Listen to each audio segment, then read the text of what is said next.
Hey YouTubers, it's Beverly and I'm back again for another chapter snippet from my book, Gezebel.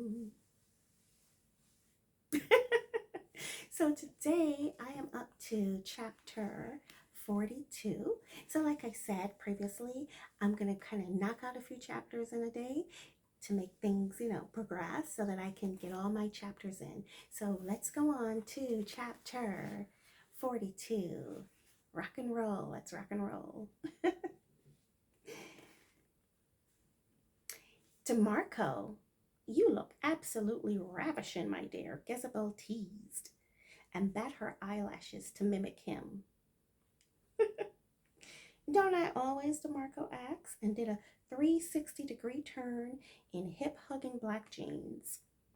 His studded leather belt, powder blue long-sleeve shirt, and black patent leather shoes made him look as though he just stepped off the pages of a magazine. A few buttons on his shirt were left unbuttoned to show off toned pecs.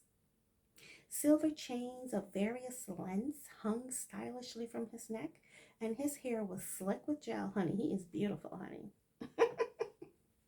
He was clean shaven and smelled like a fragrant rose garden because he likes to wear female perfume. Girl, have I got news for you? A new fragrance is about to hit the market, and the word is the creator is being very selective about the model chosen to represent the product. 3 top models were rejected because of overexposure. Gezebel, I think you should give it a try. DeMarco advised her. He knew how hard Gezebel worked for the little people, and he wanted her to be in the limelight again. If she spiraled her way back to the top, there's no telling what that could mean for him. A fragrance? What's the name of it? Gezebel asked excitedly. Heck if I know. It's some top secret mess, girl, DeMarco replied sarcastically. Hey, why not? I'll give it a whirl. Gezebel mused over auditioning for a job she knew little about. Gezebel's turn had come, and she was ordered to change into 6-inch stilettos, don a weighty white gown that dragged on the floor, and walk on a hastily built runway erected for this purpose. The producer bellowed at her, "Seductive!" And Gezebel hunched her shoulders and softened her face. I'm sure she did it better than that. She sashayed her hips slightly when she walked, but the dress got tangled beneath the stilettos, and she prayed she wouldn't trip. Gezebel managed to discreetly kick the folds of the dress away from her ankles when she walked, and the producer bellowed, "Innocent!" Gezebel adopted an unassuming strut, opened her eyes wide, and masked her face with a clueless expression. But before she could perfect the image, the producer bellowed, "Aggressive yet gentle." And Gezebel struggled to conjure up this look. She placed a hand on her hip, walked with a proud gait, and plastered a smile on her face.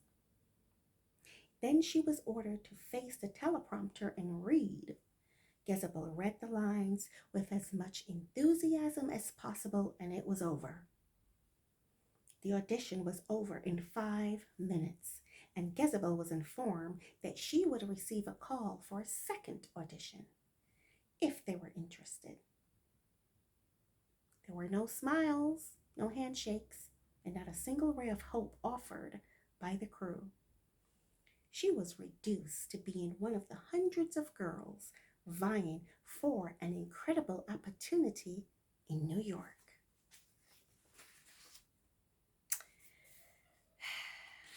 Well, a little bit more here because it gets a little outrageous. Drop it, a gruff voice demanded. Sophie turned and faced a figure dressed in black, wearing the mask of a cartoon character.